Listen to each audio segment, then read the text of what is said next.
Bueno, hola, ¿cómo están?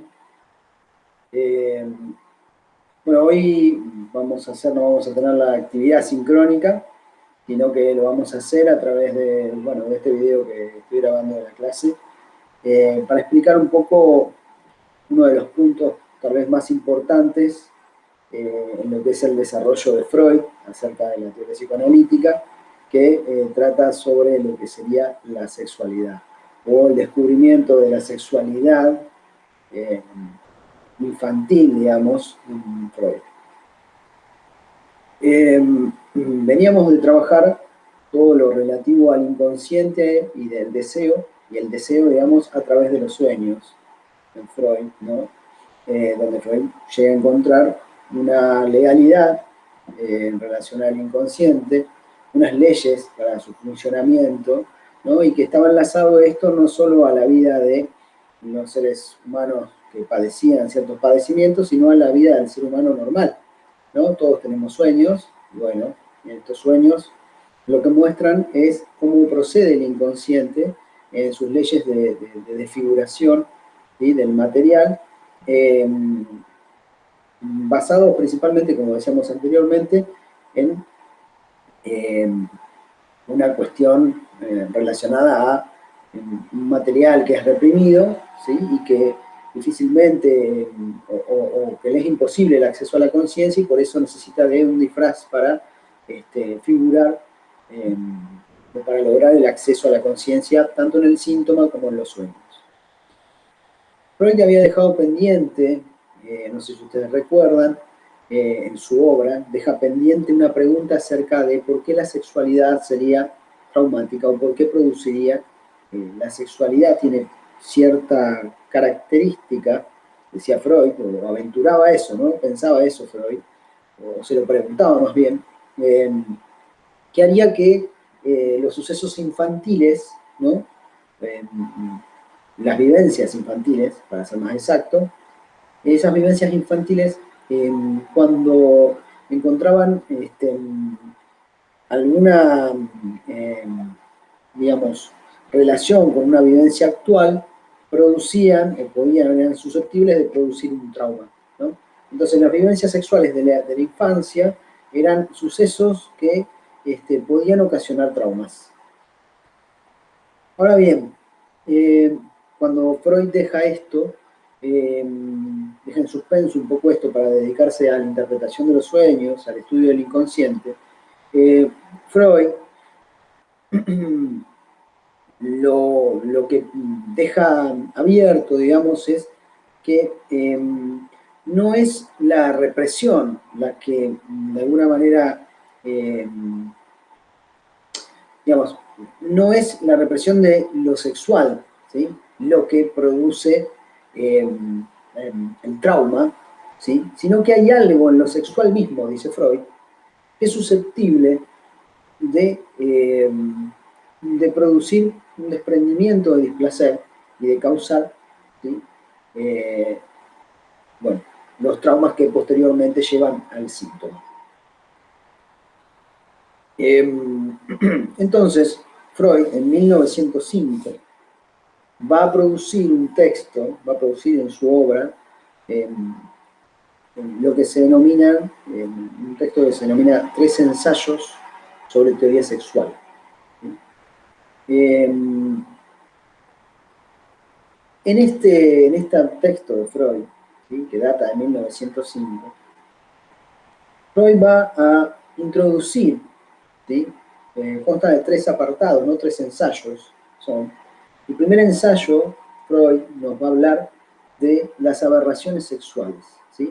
Y de lo que los manuales de psiquiatría planteaban acerca de todas las eh, perversiones, entre comillas, ¿no? Que eh, se daban en la sexualidad humana, ¿sí? Cuando hablo de perversiones, esto parte de una concepción de cuál sería la normalidad, ¿sí? De acuerdo a la normalidad, después se establece qué sería lo perverso, ¿sí? Y la normalidad, según entendía la psiquiatría de ese momento, era que la sexualidad tenía que ver solamente con el coito, ¿sí? Con tener relaciones sexuales, y con la genitalidad, o sea, con una parte del cuerpo, digamos, relacionada, en la parte del cuerpo relacionada a la reproducción, que serían los genitales. Freud, con lo que se encuentra, haciendo todo un recorrido por la psiquiatría, es que hay en la sexualidad humana, a diferencia de los animales, eh, una tendencia evidentemente eh, a muchas aberraciones, ¿sí? Aberraciones de la sexualidad que tienen que ver con que prácticas que no tienen que ver, que tienen que ver con la sexualidad, pero que no tienen que ver supuestamente con la reproducción, ¿sí? Eh, no hace falta explicitar tanto esto, digamos, ustedes, este, si se encuentran con la sexualidad, se van a dar cuenta que no necesariamente implica el coito, no necesariamente implica eso, la sexualidad humana. Pero más allá de la experiencia, digamos, cotidiana que uno podría tener, eh, Freud comienza a darse cuenta de que esas aberraciones, ¿sí?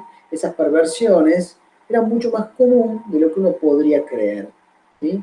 Y además las encuentra bien marcadas, ¿sí? En todos los pacientes que él analiza. En el segundo ensayo, teniendo en cuenta esto que decíamos de las aberraciones sexuales, en el segundo ensayo Freud va a hablar de la sexualidad infantil. Y ahí me parece que es importante tener en cuenta lo que habíamos visto anteriormente acerca de la noción de deseo. El deseo lo veíamos o lo podíamos pensar como, en la teoría de Freud, como algo indestructible, o sea, como una satisfacción que no se consigue nunca, como un resto. El deseo vendría a ser ese resto que no se satisface, ¿sí? Entonces, teniendo en cuenta esto, ¿sí?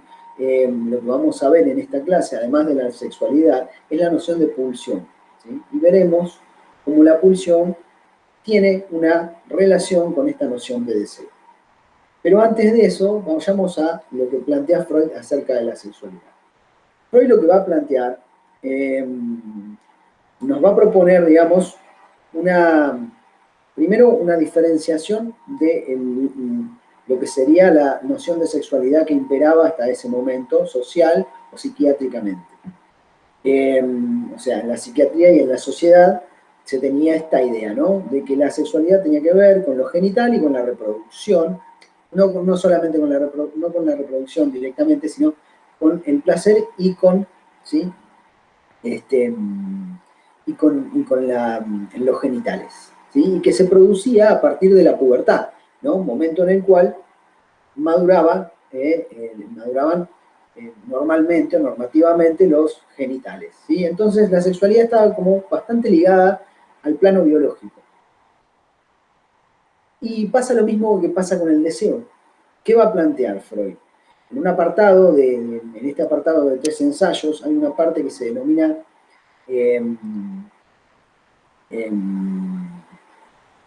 creo que se denomina la sexualidad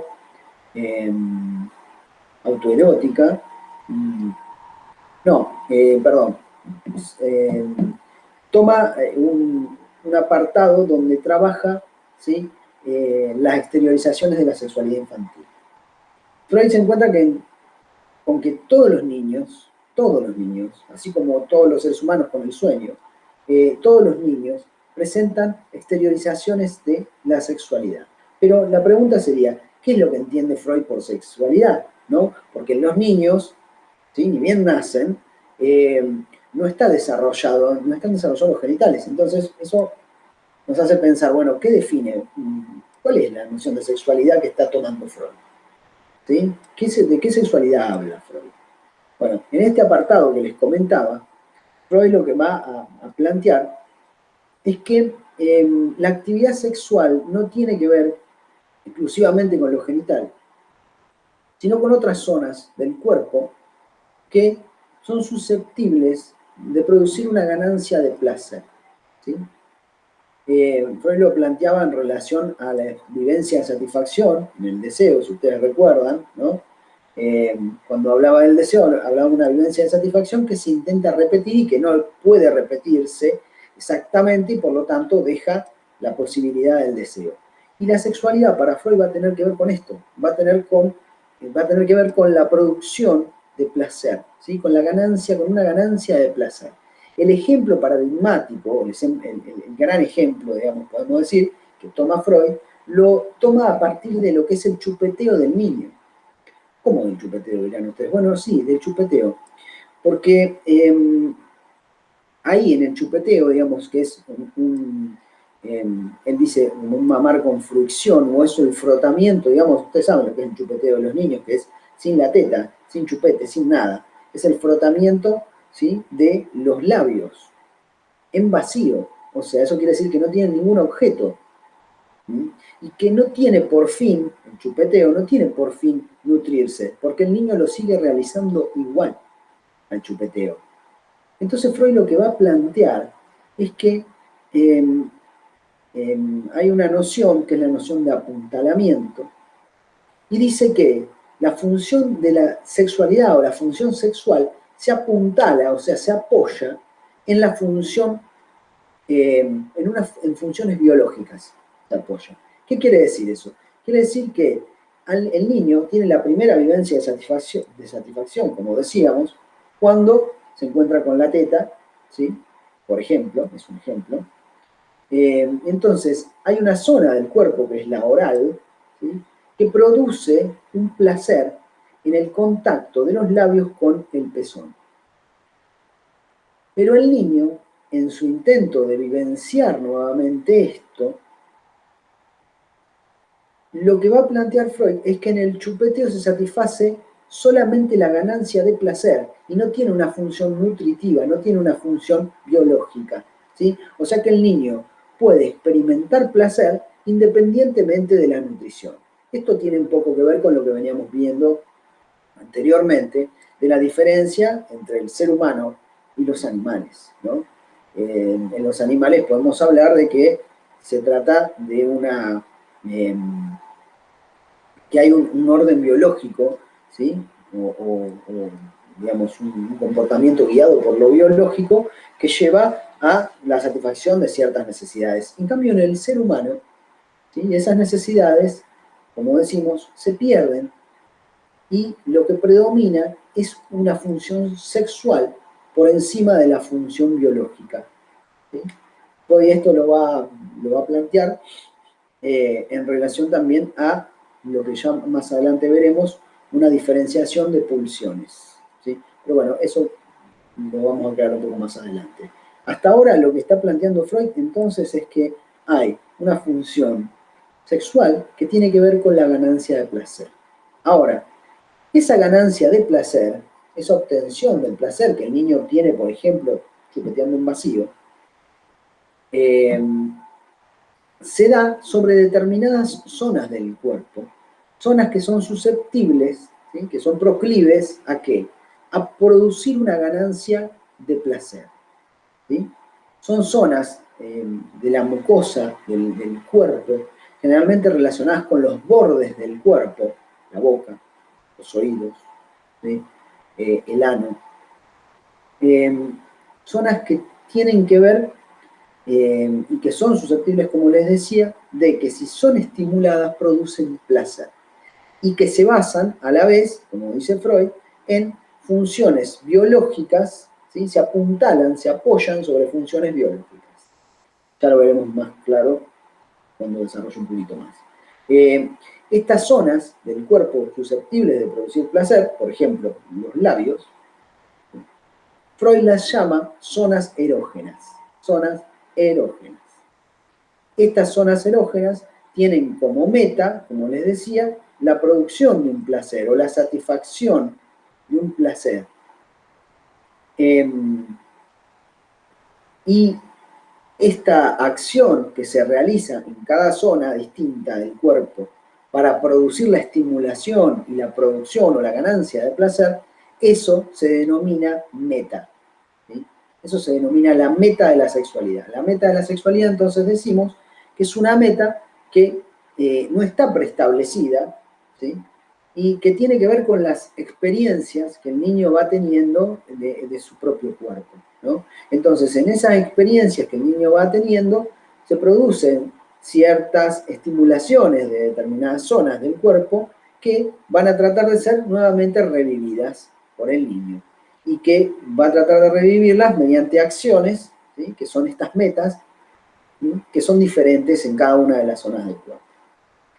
Por último, también, y esto lo veremos también con el concepto de pulsión, la sexualidad en el niño, ¿no? Freud va encontrándose con que el niño hay ciertas zonas, como por ejemplo la oral, la zona anal, ¿sí? La zona también genital, que son estimuladas por los adultos. ¿Cómo son estimuladas? Y son estimuladas mediante la alimentación, mediante la estimulación que tiene que ver con el control de las heces y la micción, ¿sí? O sea, el control de esfínteres, que quiero decir, que sería esto de que los nenes a determinada edad, los padres empiezan a decirle, bueno, no te hagas más caca, tenés que hacer caca en tal lado, ¿no? Entonces Freud lo que encuentra es que también ahí en la zona anal hay un ejercicio de apoderamiento de las heces, dice Freud, y de estimulación. El niño retiene, ¿sí? Para después poder largar y que eso estimule, sea un mayor estímulo para la zona anal. Y con lo genital también, en los primeros cuidados de los padres, en los cuidados relacionados a las excreciones de los niños, bueno, toquetean esa zona, podemos decir, obviamente, con fines de alguna manera sociales y de cuidado de esas zonas, pero no obstante eso producen excitación en el niño. Entonces, ahí también se produce placer, ¿sí? Hay un placer que el niño intenta revivir. Y esto lo encuentra Freud en las observaciones de los niños, y ustedes también lo pueden encontrar en las observaciones de los niños cuando ven que los niños estimulan estas zonas. Entonces son zonas sensibles que susceptibles de producir la sexualidad en términos freudianos, ¿no? O de relacionadas a la sexualidad en términos freudianos. Fíjense, bueno, pueden observarlo en niños muy chiquitos a esto, ¿no? Tanto en estas zonas que les estoy mencionando, pero además, entonces, Freud plantea una noción de sexualidad con esto que les estoy planteando. Él sostiene una noción de sexualidad que es mucho más amplia que lo genital, ¿sí? Está relacionada, como les decía, primero, a lo infantil, ¿sí? Porque Freud dice, desde los comienzos de la vida, ya está presente la sexualidad, que sería esta ganancia de placer, ¿sí? Este intento de revivir esta ganancia de placer. Pero a la vez también es una sexualidad, dice Freud, que no conoce objetos sexuales. ¿Y qué quiere decir con esto?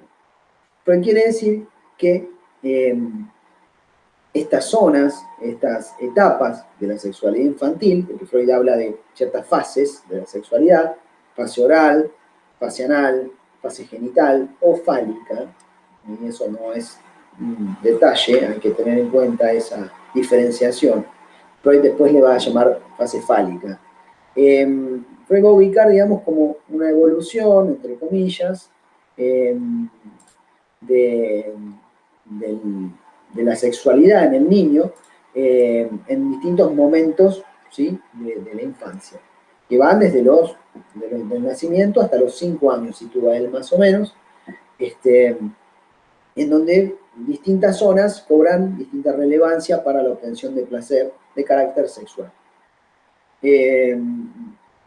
Les decía, esta sexualidad no conoce objetos. ¿Qué significa? ¿Qué serían objetos? Objetos lo estoy planteando en términos de Freud, digamos. La sexualidad puede dirigirse hacia una persona, ¿sí? Si se dirige hacia una persona, ahí, digamos, se pondrían en juego, digamos, a la totalidad de la persona como objeto sexual. Sin embargo, lo que plantea Freud es que en la infancia las pulsiones son parciales y los objetos también.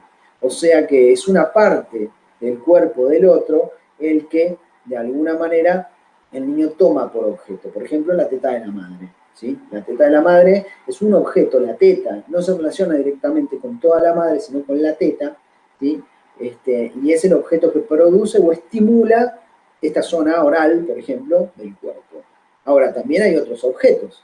Entonces, lo que va a plantear Freud es que el objeto tiene la característica de ser vicariante, o sea que el objeto no está fijo. La meta en la sexualidad humana tampoco está fija. Y las zonas erógenas tampoco exactamente estarían fijas. Eso quiere decir que la sexualidad humana es muy variable.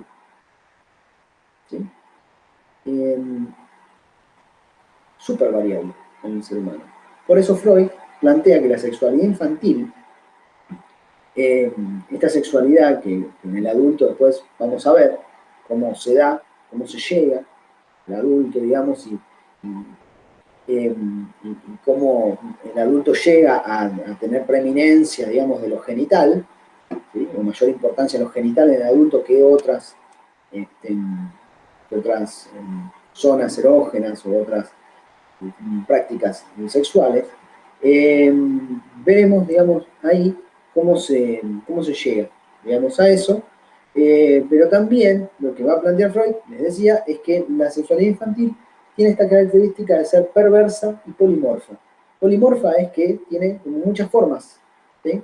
Y es perversa, entre comillas, perversa, porque, bueno, justamente su finalidad no es ni la reproducción ni la genitalidad, ¿sí? Sino que cada una de las pulsiones son, funcionan independientemente unas de otras. O sea, la boca pide satisfacción independientemente de lo anal o del apoderamiento de lo anal, y de la misma forma también lo genital puede también independizarse, digamos, en el pedido o en los requerimientos que plantea a la actividad psíquica y al cuerpo, digamos, la satisfacción.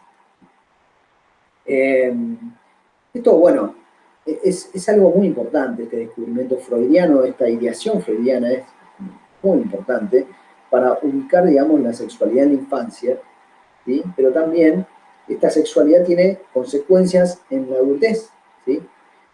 Nosotros hablábamos de que había mociones de deseo que estaban en la base de los sueños, digamos, o sea que el motor del sueño tiene que ver con estos deseos, y estos deseos se relacionan a la sexualidad.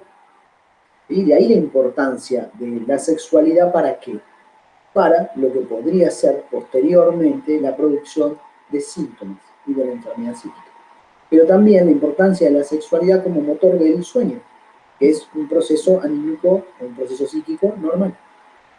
¿Sí?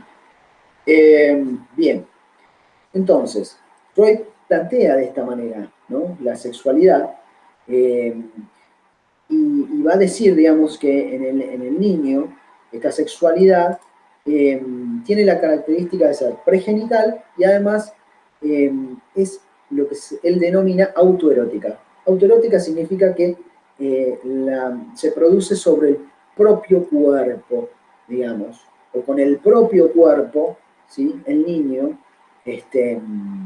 bueno, con el propio cuerpo, en el propio cuerpo, estimula, digamos, o lleva a cabo las prácticas sexuales. Todavía no hay un Freud establecido bien en este momento un objeto, ¿sí? Un objeto externo, como podría ser una persona. Dice que en los niños todavía la sexualidad está muy ligada a lo autoerótico, o sea, a buscar la satisfacción en el propio cuerpo y no en el cuerpo de otro, ¿no? Como podríamos pensar en la genitalidad, ¿no? En donde está ligado el coito a la relación con el cuerpo del otro. Bien. Visto de esta manera, la sexualidad tiene, digamos, una diferencia muy grande con las concepciones anteriores. Y además, la sexualidad, podríamos decir que nunca es completa, ¿sí? Cuando digo eso, es que la estimulación de la búsqueda del placer, digamos, no es algo que tenga un tope, como podría ser la nutrición, ¿sí? O sea, comparando estas dos funciones que les decía al comienzo, la función biológica, si se quiere, y la función sexual, podríamos decir, en la función biológica uno puede decir, bueno, ¿cómo? ¿Sí? La nutrición sería la función biológica, en lo oral, hablando del oral, de esta fase oral que plantea Freud. Bueno, ¿cómo? Y llega un punto en que me he saciado, ¿no? Que ya está, no quiero comer más, porque no me da más el organismo. Sin embargo, el placer, al ser inmaterial, podemos pensar que tampoco tiene mucho tope, ¿sí? Entonces, estas actividades sexuales pueden mantenerse, ¿sí? Pueden estimularse por muchísimo más tiempo, pueden llevar al exceso también, ¿sí?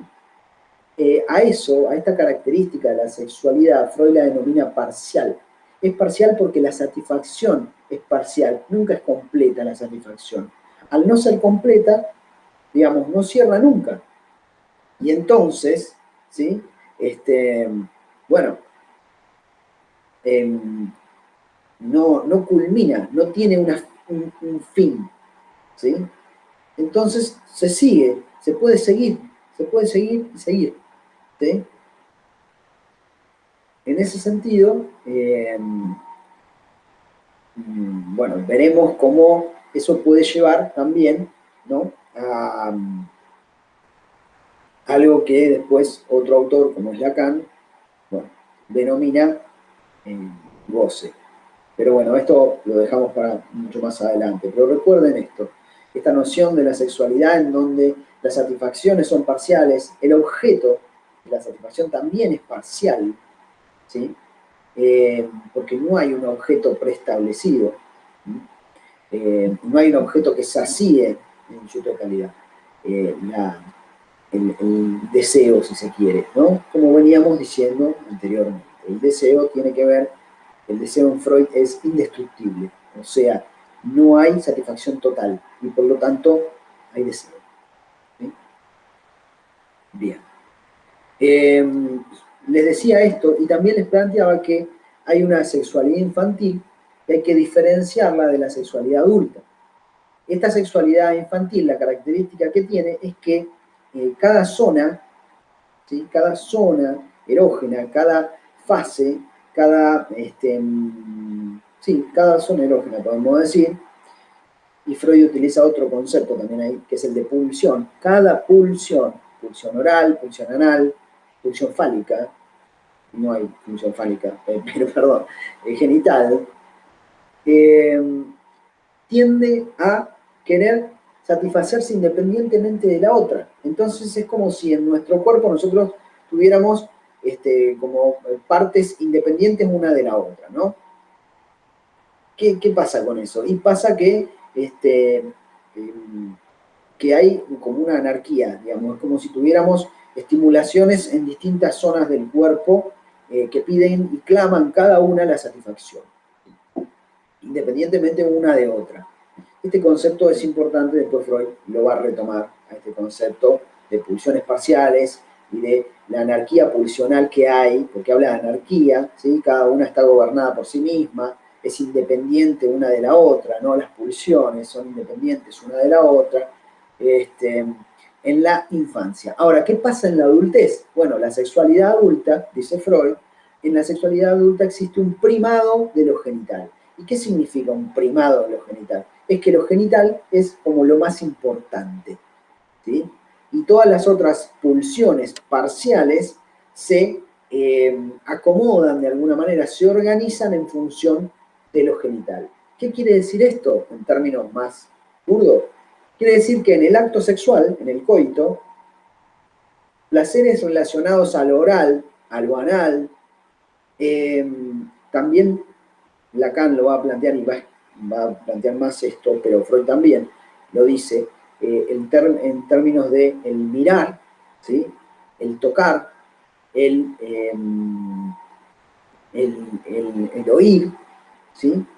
Eh,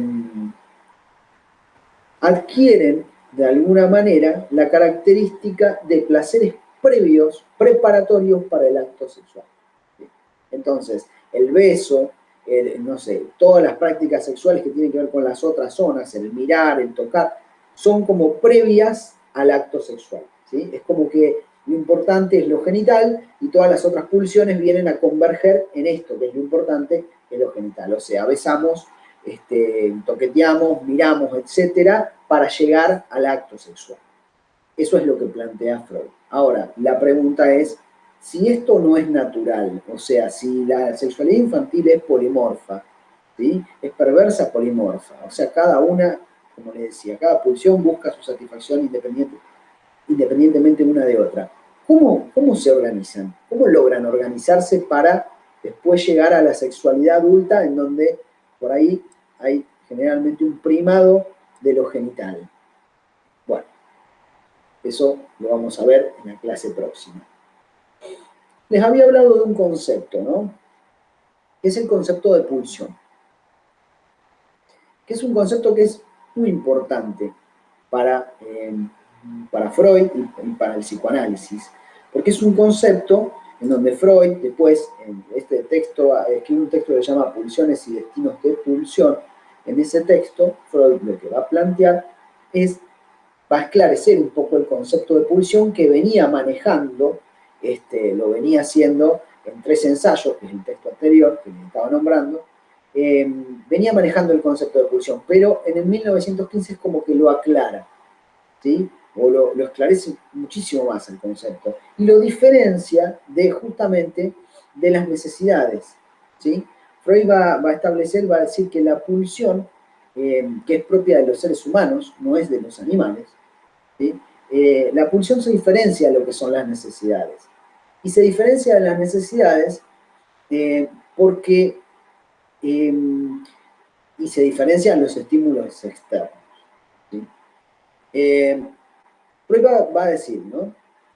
Los estímulos externos generan cierta actividad en el ser humano que hace que pueda, de alguna manera, sobrellevar esos estímulos externos o provocan cierta, no sé, cierta actividad, como decíamos, cierto movimiento del psiquismo y con esto del ser humano, ¿no? Entonces,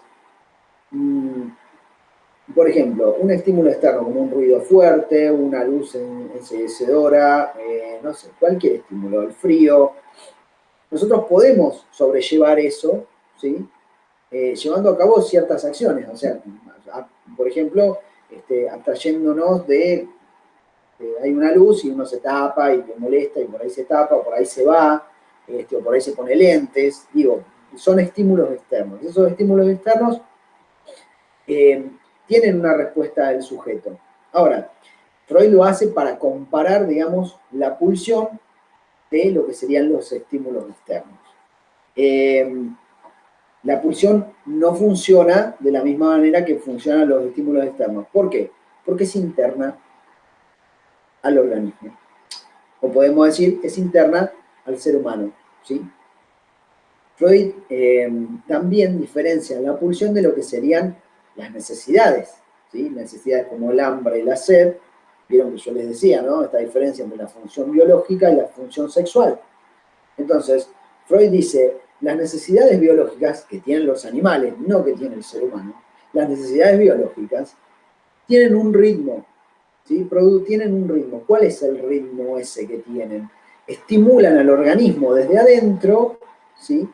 Pero rítmicamente. Eso quiere decir que el animal tiene sed, ¿sí? Ahí está el estímulo interno, satisface con cierto objeto esa necesidad. Por ejemplo, un león va y se morfa, qué sé yo, bueno, caza a la leona, ¿no? Pero digo, el león tiene hambre, va, come y satisface, el perro también.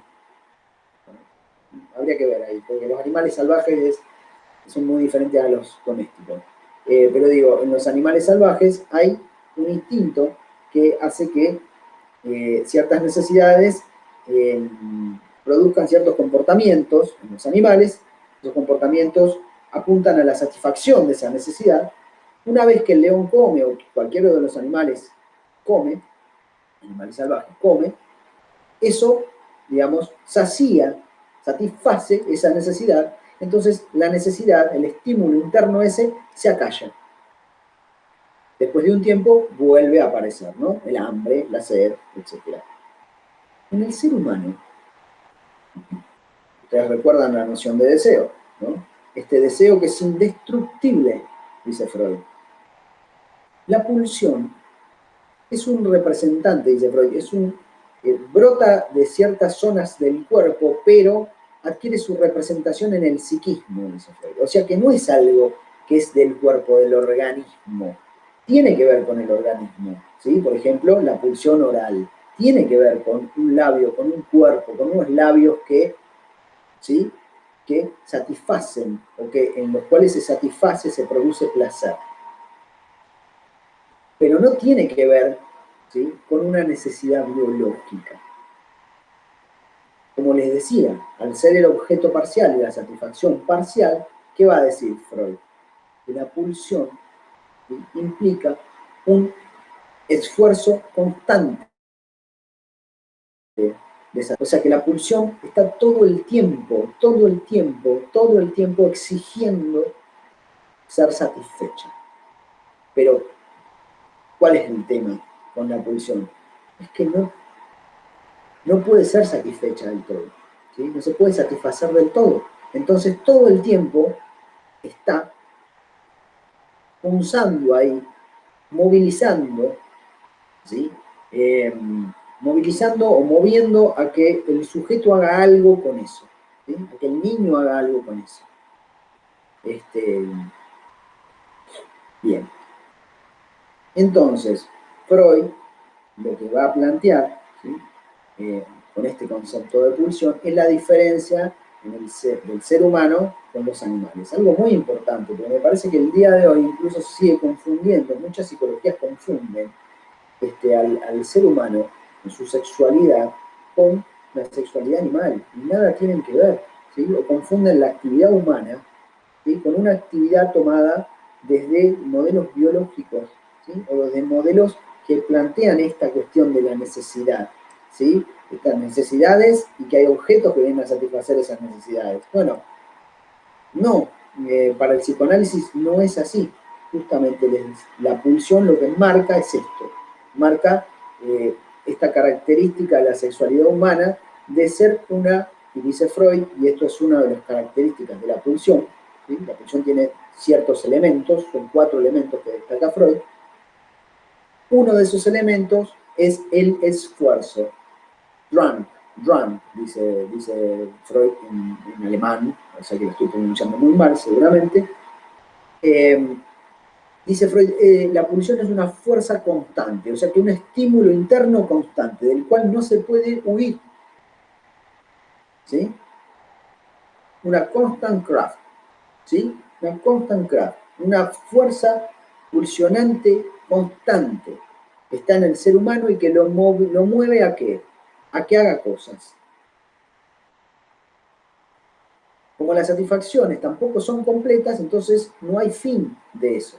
Entonces el ser humano tiene que vérselas con eso pulsionante que está, ¿sí?, y que pide todo el tiempo satisfacción y satisfacción y satisfacción del placer, y producción y ganancia de placer.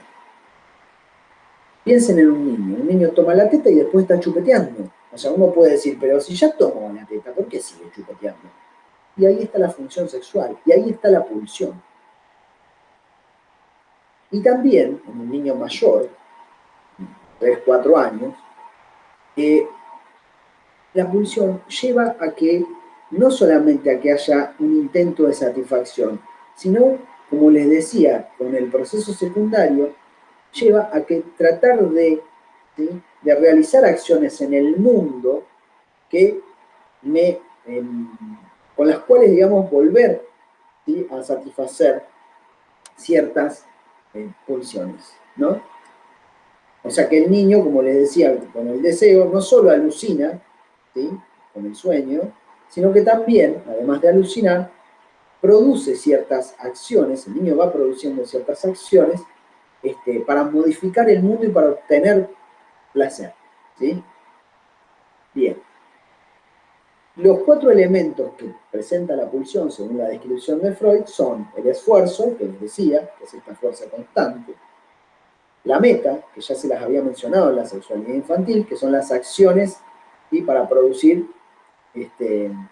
o las acciones que motiva, digamos, la pulsión, a las que mueve la pulsión para la obtención de placer, las zonas erógenas o fuentes, ¿sí?, de la pulsión, y el objeto. Que les decía, el objeto también es vicariante. ¿Qué quiere decir eso? Que es vicariante, o sea, que puede variar el objeto. El objeto con el que satisfago la pulsión oral puede ser mi dedo, puede ser un chupete, la teta de mamá o lo que sea. Puede ser un beso, puede ser cigarrillo, puede ser con tal de estimular esa zona. Y cada uno tendrá sus formas distintas de relacionarse y de obtener un determinado objeto, de establecer una meta, ¿sí?, diferente, ¿sí?, para tal vez la misma pulsión, por ejemplo, la oral. Yo, por ejemplo, fumo. Estoy tratando de dejar, pero fumo. Y es muy difícil, ¿no? Es muy difícil. Porque hay ahí una fijación de cierta pulsión, ¿sí?, que se satisface con determinado objeto y no con otro. Pero ese objeto no viene establecido como los animales a través de la naturaleza, sino que tiene que ver con la experiencia humana de la sexualidad infantil. Bien, las pulsiones tienen también cierto recorrido, ¿sí? Por ahí va a plantear, esto por ahí es importante que lo tengan en cuenta, que hay como distintos caminos o destinos de la pulsión, ¿sí? Ciertos caminos tienen que ver con movimientos o movilidad de la pulsión, bueno, que ya profundizaremos un poco sobre esto cuando veamos la segunda clase acerca de lo que es la sexualidad. Estos caminos tienen que ver, bueno, por ahí con un cuadro más completo de lo que sería el desarrollo de la sexualidad en la infancia, tendrían que ver con ciertos momentos de la sexualidad, como Freud después teoriza, que son el complejo de Edipo, cuando habla sobre la sexualidad femenina, bueno, va a hacer unos desarrollos, pero muy lejanos en el tiempo, en 1924, piensen que esto que estamos hablando es en 1915, en los escritos de Freud, la noción de pulsión, y bueno, de ahí va a organizar un poco mejor, digamos, esto, va a reorganizar la sexualidad a partir de ciertos escritos que lo vamos a ver en la clase que viene. Yo les decía, ¿no? Freud trabaja la sexualidad, pero la trabaja para pensar por qué la sexualidad, o sea, piensen que el objetivo de Freud no es abordar la sexualidad porque le interesa la sexualidad, sino que lo hacía porque notaba que en los síntomas que presentaban las histéricas, ¿no? Siempre había un recuerdo de carácter sexual que producía el trauma y por lo tanto, ¿se acuerdan de este trabajo, no?, del síntoma y el trabajo del sueño, el trabajo del aparato psíquico, transformaba, digamos, las vivencias sexuales que no podían aparecer a la conciencia, pero, decía Freud, esas vivencias sexuales de alguna manera logran emerger en la conciencia a través de formaciones sustitutivas, a través de disfraces en estas asociaciones con distintas representaciones y producían un síntoma, ¿sí? Un síntoma que la persona no entendía de dónde venía, no encontraba la ligazón entre este síntoma y el recuerdo o la sexualidad infantil. Y ahí es donde está esto que les quiero decir. La sexualidad, Freud la estudia, no solo para pensar, bueno, acá podemos decir a todo el ser humano, lo que caracteriza al ser humano es el deseo, por ejemplo, o la búsqueda de placer, ¿sí? Pero Freud lo que busca, digamos, es cómo esa sexualidad muchas veces puede ocasionar síntomas, ¿sí? Cosa que a nosotros nos interesa desde psicopedagogía, porque bueno, la teoría psicoanalítica plantea, ¿sí?, es toda una teoría que nos está planteando no solo la constitución normativa, normal, entre comillas, grandes así, normal del ser humano, la constitución normal, sino también cómo esa constitución puede ser alterada o puede ser, de alguna manera, bueno, puede encontrar avatares que lo lleven a ciertas, si se quiere, patologías, ¿sí? O ciertas, sí, ciertos sí, avatares, podemos decir, avatares, ciertas cosas que pueden pasar, ¿sí? En el desarrollo de un niño y que lo pueden mostrar, digamos, la aparición de inhibiciones, de síntomas eh, que tienen que ver, o de angustia también en el niño, que tienen que ver con este desarrollo, ¿sí? De su sexualidad. Y también, bueno, como decíamos, el aparato psíquico, en su conformación, ¿no? Porque el aparato psíquico se va constituyendo. Bien, ya veremos más adelante qué partes constituyen el aparato psíquico. Hasta ahora solo entendemos, lo que habíamos visto es que hay un aparato psíquico que tiene que ver con lo inconsciente, lo preconsciente, con las huellas de percepción, decíamos anteriormente, y con la conciencia, ¿no? Entonces, Freud lo que va a encontrar es que en la sexualidad infantil se halla la base de lo que serían los posteriores traumas, ¿sí? O síntomas neuróticos. Neuróticos. Bien, entonces, en esta sexualidad que desarrolla Freud, se va a encontrar con esto, ¿sí? Se va a encontrar con cómo la sexualidad lleva, ¿sí? Cómo hay prácticas sexuales en la infancia que marcan eh, y aparecen en los síntomas de los adultos. Esto Freud lo empieza a ubicar, ¿no? En la histeria, como les decía, en la histeria se empieza a encontrar con que hay ciertas vivencias infantiles sexuales que producían los traumas. Hasta ahí hay una noción de Freud de la sexualidad que tiene que ver con lo traumático. Vieron que yo les decía al comienzo. Freud plantea la sexualidad como algo que de por sí puede producir un trauma. Pero esto lo asociaba a vivencias infantiles. Bueno, ¿qué va a pasar? Va a pasar que Freud eh, comienza a encontrarse con que estas vivencias que le relataban sus pacientes, estas vivencias infantiles relacionadas a la sexualidad infantil, que relataban los pacientes, eran como demasiado comunes. ¿Qué quiere decir esto? Sucedía que en cada una de sus pacientes histéricas, Freud se encontraba con que habían sido seducidas de muy chicas por distintos hombres o por el padre, ¿sí? Y Freud dice, empieza a sospechar un poco de esto. Empieza a sospechar, se empieza a dar cuenta, ¿sí? Que no podía ser de esta manera, o sea, que no eran todos los padres perversos, ¿sí? Entonces Freud lo que empieza a plantear es un concepto que, bueno, eh, desarrolla a lo largo de distintos escritos en su obra, que es la noción de fantasía. Entonces, yo ahí les voy a proponer seguramente un texto que tiene que ver eh, con el papel de la sexualidad en la etiología de las neurosis, ¿sí? La etiología es la causa, ¿sí? O sea, ¿qué papel tenía la sexualidad en la causa de una neurosis? En la causa de los síntomas, ¿sí? En la causa de las inhibiciones, en la causa de la angustia. Entonces, Freud lo que va a resolver, va a decir, mis histéricas me mienten. En una carta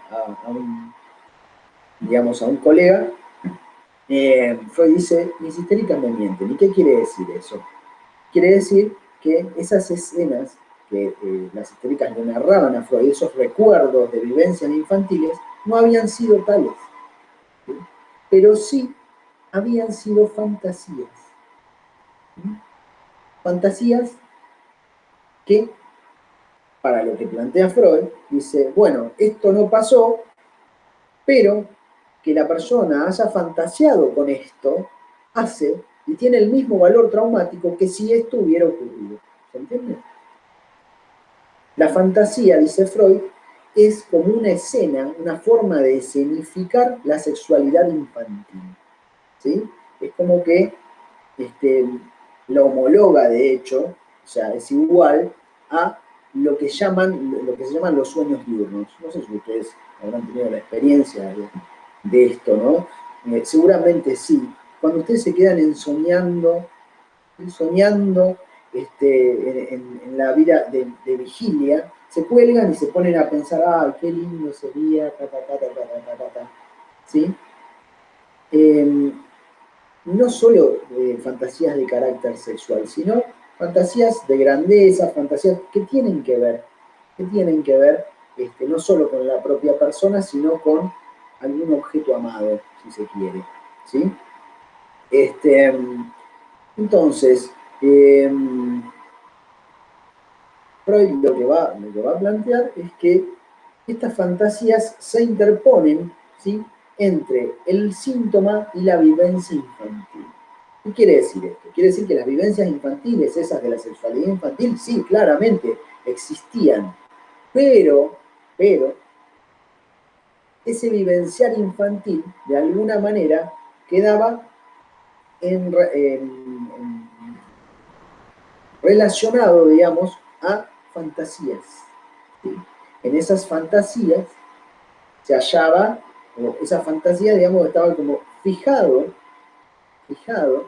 ese vivenciar infantil de la sexualidad. Es más, Freud propone que existen como ciertas fantasías universales en el ser humano, ¿sí? Ustedes las verán ahí en el teórico cuáles son, pero una de estas es la seducción del adulto, otra tiene que ver con presenciar o mirar o ver, digamos, haber visto a los padres teniendo relaciones sexuales.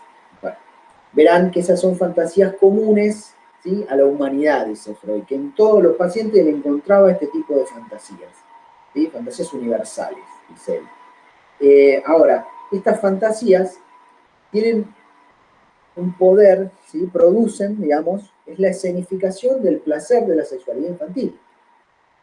Y lo que va a plantear Freud es que no solo que estas fantasías tienen poder traumático, sino que lo que plantea es que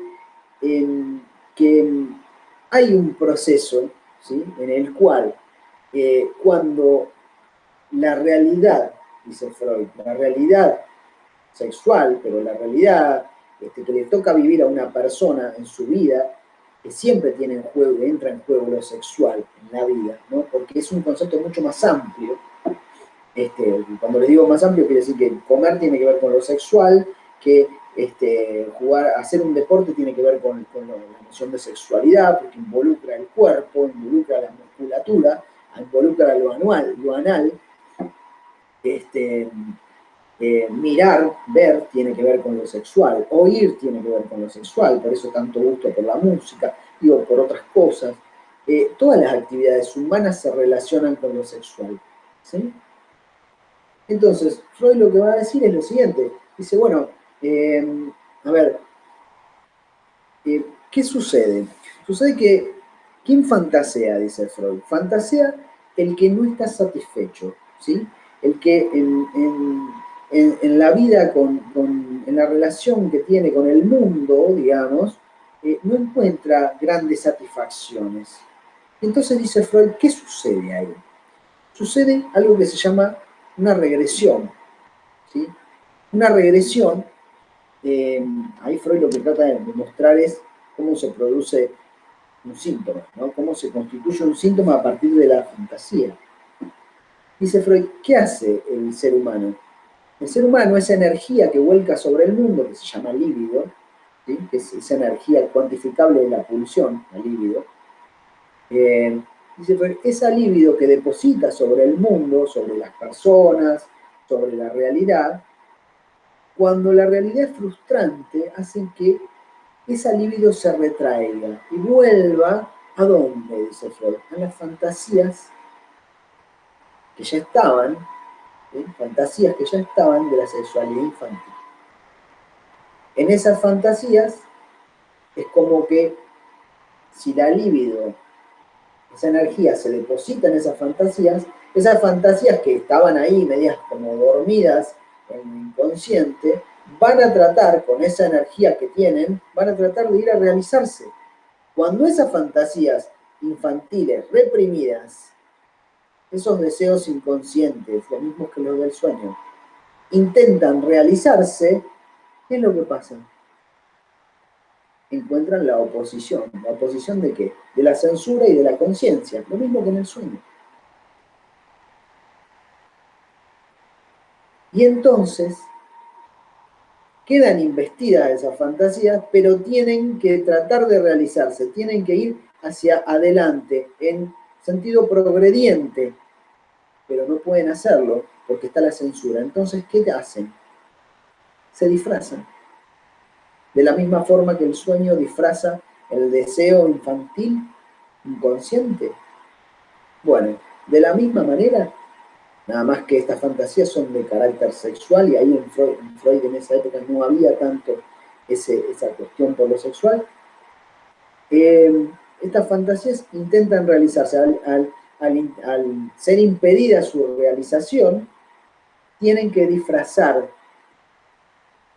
eso, ¿sí? Mediante asociaciones y producen esta formación del inconsciente que es el síntoma. Entonces, en esa aparición del síntoma hay una satisfacción de esas fantasías que estaban en el inconsciente. Una satisfacción indirecta, a través de un sustituto, ¿sí? Por eso, dice Freud, es tan difícil remover los síntomas, porque implican ciertos beneficios ligados a la satisfacción de uno de los sistemas, que es el inconsciente, y de esos deseos infantiles inconscientes. Entonces, ahí encuentran la relación que existe entre la sexualidad, la fantasía, que de alguna manera escenifica esa sexualidad, y los síntomas. ¿Sí? Y en el medio está este mismo trabajo que nosotros veíamos que produce el inconsciente para desfigurar ese material, ¿sí? Para llevar desde esta representación, desde este deseo infantil y prohibido en su acceso a la conciencia, hacia, ¿sí?, el síntoma, mediante toda una serie de asociaciones y representaciones que implican una elaboración enorme de parte del inconsciente. Una elaboración que tiene que ver nuevamente con el disfraz que venimos viendo. ¿Sí? Acá lo que va a plantear Freud, como esencial, digamos, en términos de la etiología de las neurosis, es que el lugar importante que tiene la fantasía, el fantaseo, y la fantasía como eso que queda de la sexualidad infantil. ¿Sí? Nos quedan esas fantasías, nos quedan esos puntos de fijación, dice Freud, y si nosotros la realidad se presenta frustrante, probablemente intentemos volver a esos puntos de fijación donde había placer, y bueno, a partir de ahí tratar de realizarlos, y bueno, ahí es donde se arma el quilombo en el aparato psíquico, ¿no? Cuando queremos realizar algo que está prohibido, ya veremos por qué se encuentra reprimido esa sexualidad, o reprimida esa sexualidad infantil, perversa, polimorfa que planteaba hoy. Pero bueno, acá está la relación entre la fantasía, que tiene un papel muy importante, y los síntomas, o la formación de los síntomas. ¿Sí? Por último, también Freud plantea, y hay un texto que es muy rico en estos términos y que les puede servir un montón para nuevamente abordar el tema del juego, que es un texto que se llama El creador literario y el fantaseo. Y habla sobre cómo en los juegos los niños, ¿sí?, fantasean, ¿sí?, logran fantasear y logran dar rienda suelta, bueno, a la sexualidad infantil. ¿Sí? Y cómo, digamos, el adulto tiene un tratamiento diferente de la fantasía. El adulto, a diferencia del niño, que abiertamente muestra todas sus fantasías en el juego, en el adulto hay algo que funciona como censura, ¿sí? Y que hace que uno no exprese libremente sus fantasías. Pero que bueno, eso tiene consecuencias a la hora de la producción, por ejemplo, de síntomas. Y también muestra cómo el arte permite, de alguna manera, a través de uno de los destinos de la pulsión, que es la sublimación, que ya lo veremos, cómo permite el arte, por ejemplo, o la educación, o el estudio, o las actividades que son sublimatorias, cómo permiten poner en juego la creatividad y cómo permiten escenificar, ¿sí? Encontrar, digamos, una forma de escenificar, de mostrar, ¿sí? Mediante producciones culturales, las fantasías. Y logran producen, digamos, una ganancia de placer.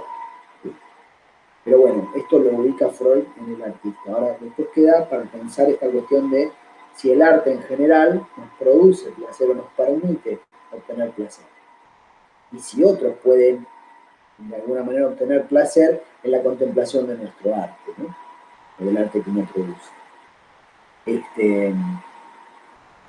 Bueno, este es un pequeño apartado que es importante, pero me parece interesante para poder apreciar un poco cómo, digamos, cómo puede aparecer un destino para la pulsión que no sea solamente el de ser reprimido, ¿no? Sino el de la producción de placer de una manera aceptada culturalmente. Bien. Esto me parece que es importante porque la educación, ¿sí? Es una de las formas aceptadas culturalmente de emplear la energía de carácter sexual en actividades que tienen una valoración cultural y que producen, digamos que estaría bueno para pensar, digamos, la producción de placer, en eso, ¿no? De cómo uno a partir de actividades culturales puede obtener placer. Bueno, esto lo veremos la clase próxima. La clase próxima lo que vamos a hacer es, vamos a ver la segunda parte de la sexualidad en Freud, que es a partir de 1924, con una serie de escritos en donde reorganiza la sexualidad, pero que sigue manteniendo muchas cuestiones que vimos en la clase. Bueno, seguimos la próxima clase, que bueno, será el próximo martes, que va a caer 15. Bueno, un saludo, espero que les sirva este video y nos vemos la próxima. Chao.